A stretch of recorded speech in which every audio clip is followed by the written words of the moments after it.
ashore, who was a senior when I was a freshman, gave me a ride home in her flashy red convertible. This is Route 2 is Delbert Mann. Oh, we should have gotten that in. Delbert Mann. We can get to that in a moment. I'm just running color bars, so I'm going to start in a few seconds. We're doing this in color, not black and white.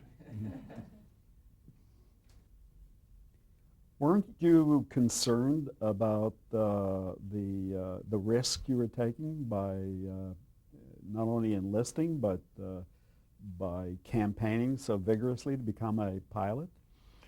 Any service that you went into had risks attached to it, and I just simply wanted to avoid war on the ground, which seemed to me to be the most horrendous of all, the one that I would least be able to tolerate or to get through. And sure, it was risky. Your life was a flip of a coin many a time, but I really wanted the, I guess, relative comfort of life in the Air Corps rather than life on a ship at sea or life on the ground in Europe. When you were sent overseas, where did you specifically, where were you specifically stationed? We flew the southern route, went down to Trinidad, to Belém, Brazil, to Fortaleza, Brazil, across to Dakar, up to Marrakech, and then off the coast of Spain up to England. I was in the 8th Air Corps. And you know, with my love of English history and English literature, I really desperately wanted to be in the 8th. Flying B-24s, there are only 4 places in the world I could go.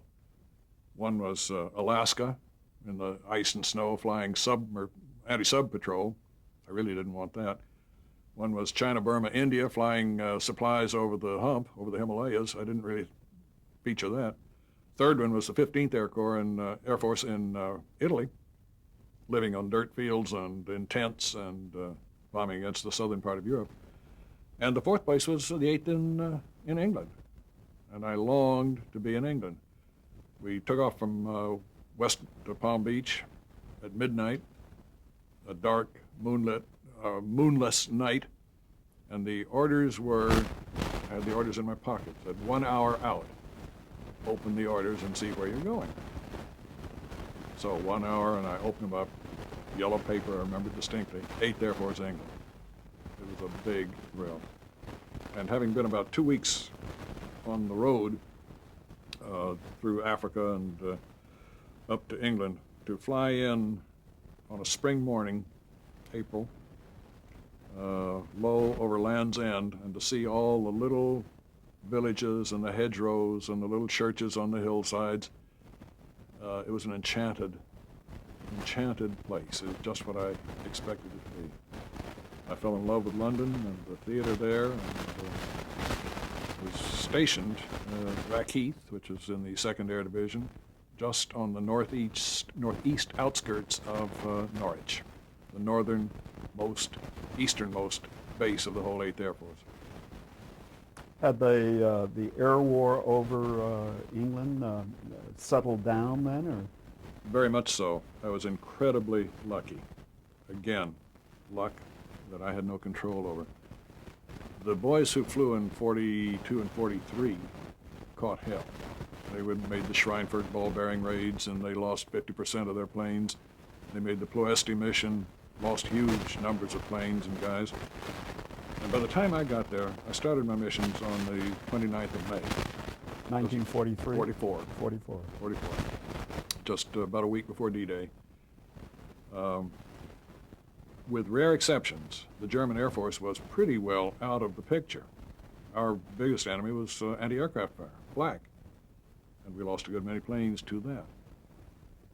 In the 35 missions that I flew, our group never received a fighter attack. There were fighters around. We could hear other groups being hit, other planes going down, people going to Switzerland to try to escape or going to Sweden to try to escape. We never, ever suffered a true fighter attack, but we lost a lot of planes to flak. And of course you experienced the flak attacks as well. You bet. You bet. How many were in your crew? 10 men. And were they there throughout the 35 missions, or they changed? We changed once. Our bombardier was taken off to become a lead crew bombardier. My navigator took quick training and became our bombardier. And we brought a new man into the crew. Unfortunately, he was the nose gunner. And the one mission that he flew with us was the worst mission we flew the entire war, which was Hamburg. It was a mission in which I was leading a high element of 3 planes. As we approached the target, you could just see a tremendous black cloud over the city, punctuated by red flashes of the exploding shells. So we hunkered down and flew right into it. And the plane on my right suddenly slid over us, and I pushed the nose down to escape him. He salvoed his bombs. Fortunately, they were small incendiaries on both sides of us, didn't hit us. And he turned over and blew up. At about the same time, the guy on my left suddenly turned over, and he exploded. Both my wingmen shot off. We got a lot of flak holes, but we got through. It was not my time. Did you have any moral problems with dropping bombs on No, people? no, we didn't. We were fighting a relatively just war, and we didn't start it. And I've had no problems with the dropping of the atom bomb either, because it saved a lot of American lives. It probably saved my life too, because when the war was over, I was getting ready to train to go into B-29s and head for Japan. So I can guess the one thing that I do remember having reservations about, after I finished my tour of 35 missions, I went to another group and went into squadron intelligence work, where I became a briefing and interrogating officer. They found that those who had flight experience were better at that than the ground pounders. So I briefed missions and interrogated crews after they came back from missions, wrote awards and decorations and that sort of thing. And one mission that we flew was to Bayreuth, Germany, which is the home of Richard Wagner and the Westphal House and so forth. And I had grave reservations about having to brief a mission to that little place in fear that I might have blown up the Wagner Theater. Fortunately, I didn't ever have to brief a mission there.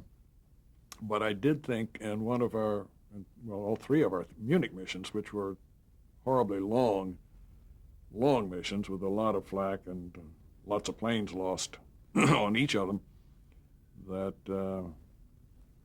I wondered which of our bombs had taken down some of that city, which had destroyed part of the palace, which had destroyed some of the churches. It was, I had pings of conscience about that, yes. In between missions, did you get a chance to then go to London and see some theater? I went to London as often as I could, and that was quite often. We'd get a 3-day pass, and I'd go by myself, stay at an officers' club, go to as much theater as I could possibly see. I struck up a friendship with Elizabeth Allen, British actress.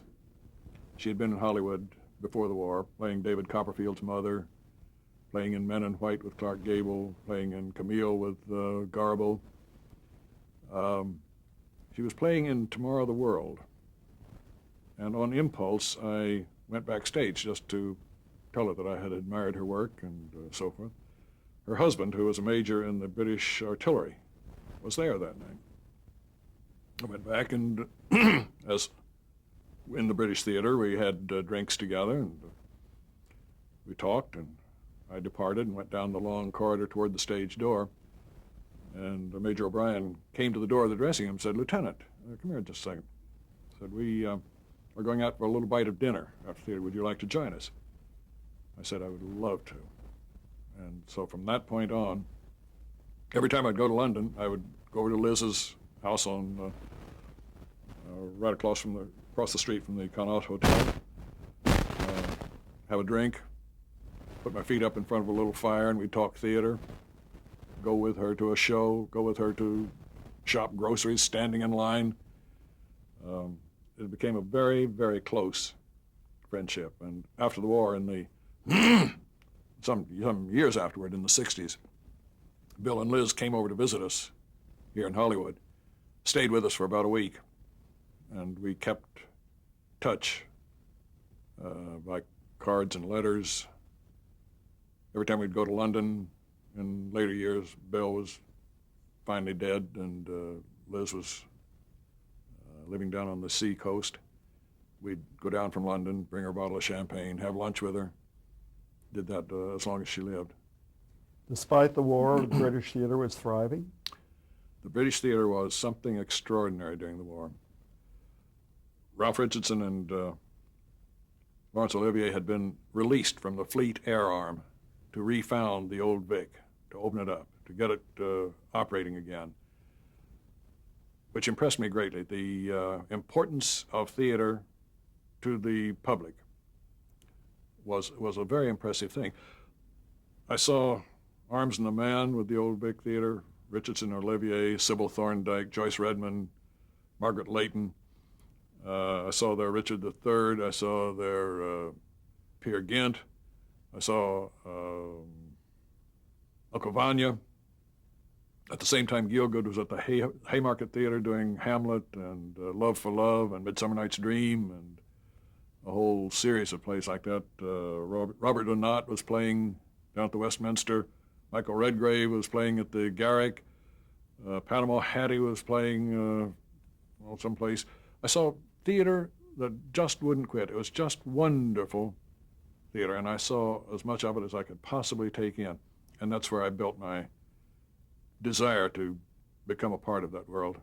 I read somewhere you saw more than 50 productions. I'm sure that I did. I'm sure there was more than 50. And so the theater arts training or experience that you did not get at Vanderbilt, you got watching British theater? Well, it whetted my appetite, that's for sure. You know, there's a story that I think is worth telling as to how I made my decision to go into theater. We flew one mission in August of 44. That was maybe July of 44. That was different. We were flying by 3-ship elements, not a whole group flying together, but each 3-ship element had separate targets, flying relatively low level for B-24s. We were bombing bridges and highway bridges and crossroads and marshalling yards and anything that we could target to impede the German reinforcements from coming up against Patton, who was just getting ready to break out of the Saint-Lô and out of the Falaise Gap to start his charge across France. That morning, I had breakfast with a bombardier of another crew, whom I did not really know. Matter of fact, I didn't really know his name. Boy from Texas. And we were sitting across from each other, eating our Spam and powdered milk and powdered eggs and all the rest of that good stuff. And we got to talking, what do you want to do after the war is over, if we survive this war? And he said, I think I'd like to be a poet. I said, I think that's fascinating. He said, what do you want to do? I said, well, I don't know. I like theater best. I really would like to do that, but I just don't know whether I can. He said, well, we got to talk some more. At briefing, I saw where his plane was. It was in the 3-ship element just ahead of ours. He was the right wingman. And as we were coming up to our approach point, the initial point before we started our bomb run, my co-pilot was flying, because I always let him fly up to the initial point, and then I took over and flew the bomb run. And I was watching the 3 ships go over the target ahead of me through the flak, and I suddenly saw his plane get hit. And I didn't see any chutes. Finally, the plane blew up. And as I took over the bomb run, I know that I said to myself at that time, damn, life is short, and I'm going to do what I want to do with it if I survive this.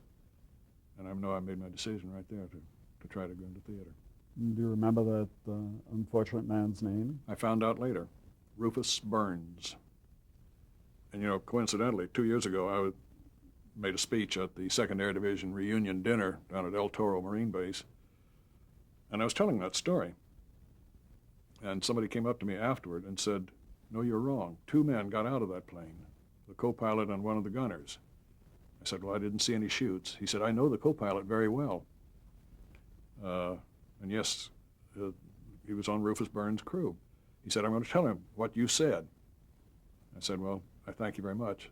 Last year, I was the master of ceremonies at that dinner, and a man came up to me. He was the co-pilot, who lives somewhere off in Central California, and had come all the way to El Toro to meet me. And he brought with him an 8x10 blow-up of the crew. And I looked at the picture, and I said, yes, that's Rufus Burns right there.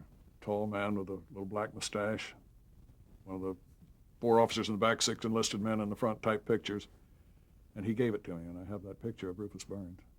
Who never got to be a poet. Who never got to be a poet.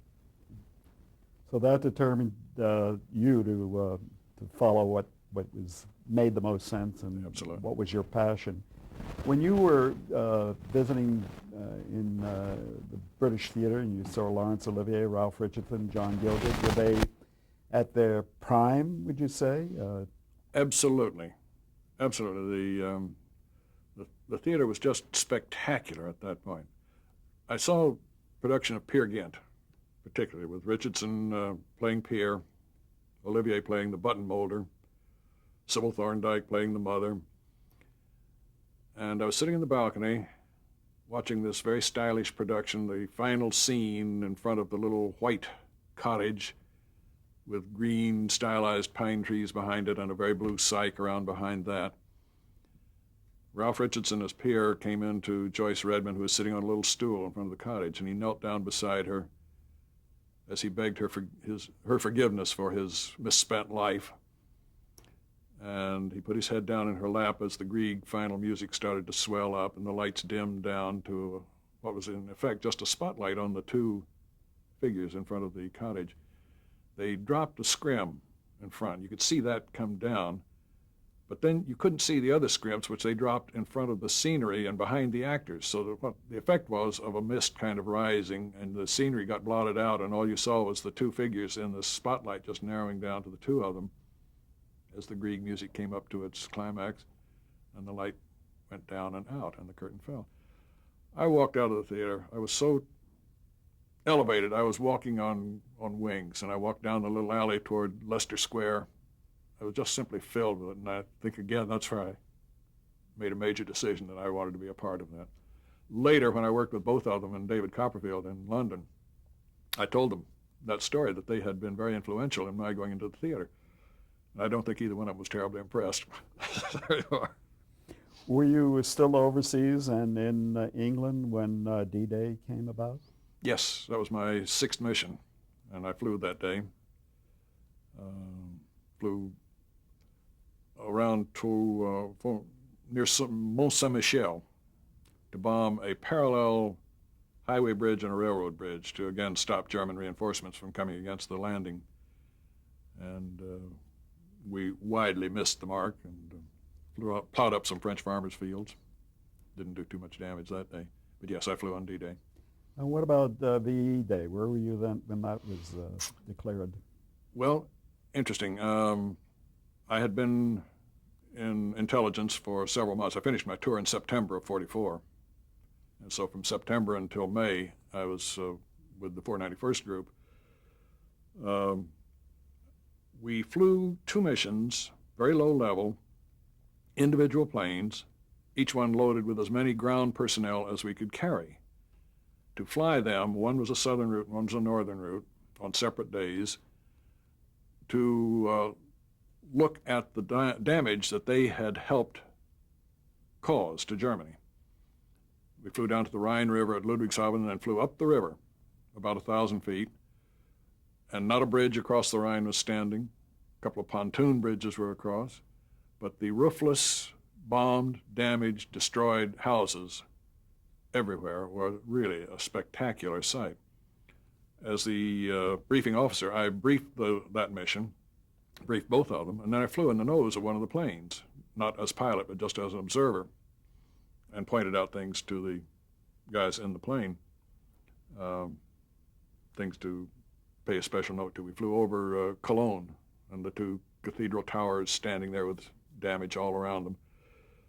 We came back late that evening just at sunset, across Dummer Lake, which is a very flat, shallow lake on the Holland-German border. Maybe it's just over into Germany, with nothing around it. And for all the time that I flew and all the time that I briefed, around Dummer Lake, on the maps, we printed a big red blob because that was flat territory. You flew over Dummer Lake, you'd get your tail shot off. We never knew what they were protecting or why. There was often a little corridor between Ostend and Dunkirk through which the whole 8th Air Force made its way and zigged around Dummer Lake, and you'd see the flak coming up from there, off in the distance. But there it was. As we flew back home on this mission late in the afternoon, there, nose down in the water, was a Focke-Wulf 190 with the swastika on the tail stuck out of the water, a requiem for Germany. Flew back across eastern Belgium and began to see crowds everywhere. Well, of course, the armistice had been, the end of the war had been rumored, but not made official. So I called on the interphone to the pilot, said, tune in the civilian station and see what's happening. I think the war's over. As we flew across the Grand Place in Brussels, jammed with people, Belgian flags, yellow, black, and red, shown everywhere, and we got the word on the radio, the war is over. Tomorrow is the official end of the war. Landed, and I wanted in the worst kind of way to get on a train and go down to London for the celebration, but no way. We were base locked, that was it. Please describe your emotions, your personal emotions. Ecstatic. It's beyond description. It was just it was a wonderful feeling. The war was over. We had made it. Well, of course, we had Japan to think about. We stayed there to close up the base for 3 or 4 weeks after the war. The flight crews took off and came home. We went up to Scotland, got on the Queen Mary, came home in July of '45, standing out on the front deck of that, watching us come into New York Harbor, past the Statue of Liberty. I think it was about the second troop voyage that she had made, bringing soldiers home from Europe. So bands were out everywhere, and there were fireboats with their hoses going as we came up the harbor. It was a pretty exciting experience. When did you get to see your wife? I called that night from Fort Dix, said I'll be home in a couple of days, and she told me that the whole Nashville Banner staff was listening in on our conversation. Went to Camp Harrison in Indiana, and then immediately home by bus to Nashville, and had 30-day leave. And the last night of our 30-day leave, we were supposed to report to Tacoma, Washington to start B-29 training. Last night of my 30-day leave, VJ-Dang, the bomb. So I had to go back to Camp Atterbury, bribed a sergeant, paid him $25 to write separate orders, instructing Lieutenant Mann to have a dependent with him. I phoned Ann at the Banner and said, quit your job, come on up to Indianapolis, which she did, got on the troop train. She was the only woman on the whole troop train all the way across the country. We shared an upper berth, spent about 6 weeks in Tacoma. Not much duty, I just had to fly 4 hours a month to keep my flight pay up. And while I was there was when I contacted Yale Drama School, said I'd like to come to school. Fritz Kleibacher from Nashville and Fred Coe, both Yale graduates, recommended me. They wrote back and said, we'll accept you if you get out in time. We're postponing the start of school a month. They needed men. They were desperate for men at the end of the war. So I got out of the service at Maxwell Field, Alabama on the 1st of October. 1945. And by the 15th of October, I was back at school at Yale. Before I get you into school at Yale, you were fully expecting to go to Japan or in the Pacific Theater of Warfare? Yes. Oh, yeah. And expected to be trained for that purpose? I thoroughly expected to be placed back on flight status and to be trained as a B-29 pilot. During the time you were in the service, did any of the special service troops come through, like Bob Hope or any of those folks? The only special service group that I can remember was Peggy Wood in Blythe Spirit, who came to our base and performed. I met her there. Your base where? At Rackheath in England. But was this a far cry from the British theater? Oh, yeah. It was just a tiny, tiny little Nissen hut and they really had to make do with what we provided them, which was next to nothing. But it was a thrill to see her. When you were in the audience at these productions, were you just viewing it as everybody else, or were you looking at it with an eye to directing or being a part of it yourself? No, I was just viewing it as audience, wanting to be a part of it, but not having enough knowledge about direction to even study it from that aspect, but just enjoying it. Why did you choose Yale Drama School? It was clearly the best, most outstanding, and Fred and Fritz had both gone there, and I knew that I had, through them, a channel to get in. I don't think there's any question, but that as a theater school, it was then and still is the best training school in the country. So where did you live when you went to Yale Drama School? Lived in a little dark basement apartment, several blocks from the school for the first part of my first year. Anne learned that she was pregnant with our first child. At that time, went home at Christmas time to have the baby in Nashville with her mother. And I stayed at that spring at the Yale Law School, who had some extra rooms for drama students. The next year, we lived in a little beach, unwinterized cottage on the beach at Milford, Connecticut. Nearly froze to death, but we managed. How did you support yourself? On the GI Bill. That was essentially it. It paid tuition, it paid for books and things of that nature, and just enough to get along on. I think we probably drained down a considerable amount of money that she had saved from her meager salary on the Banner, and I had saved from my flight pay during the war. But we managed. What did you learn while you were at Yale Drama School? Everything. It was very strong in the technical aspects of theater. Lighting, design, history of theater, that sort of thing. I think at that time it was less known for its directing and for its acting courses. But I got a really very strong background in technical aspects of theater and a beginning knowledge of directing in a fairly primitive kind of way. But it gave me a kind of security of what I felt I knew, what I felt I could do.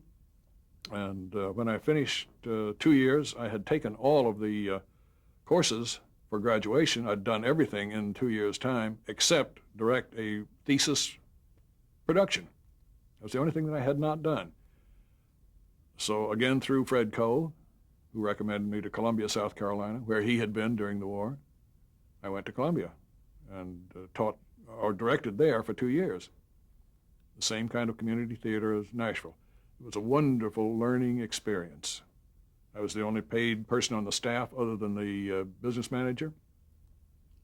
I got to pretty much select the plays, cast them, design them, stage them, act in them,